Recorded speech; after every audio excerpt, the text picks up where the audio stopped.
বন্ধুরা, এই সিক্রেট মশলা দিয়ে যদি আপনি একবার মাছ রান্না করেন তাহলে সবাই আপনাকে মাছ রান্নার বস বলবে।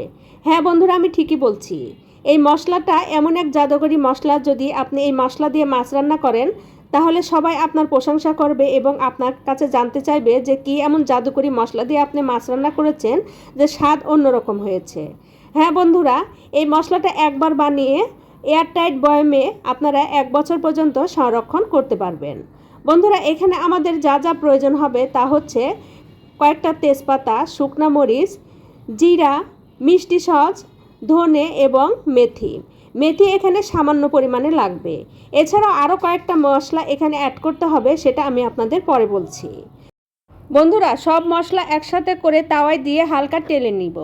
টেলে নিলে হবে কি, মশলাগুলোর ভিতরে যে ময়শ্চারাইজারটা থাকে সেটা শুকিয়ে যাবে। তাহলে আমাদের ব্লেন্ডার জারে দিয়ে ব্লেন্ড করতে খুবই সুবিধা হবে।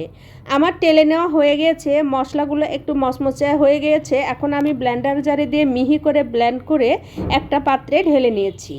বন্ধুরা, এই মশলা একটিবার ব্যবহার করলে আপনি এর পার্থক্যটা বুঝতে পারবেন। আগে তো অনেক মাছ রান্না করেছেন, এই মশলাটা দিয়ে একবার মাছ রান্না করে দেখুন। আমি ভুল বলছি না সঠিক বলছি, তাহলে আপনারা বুঝতে পারবেন।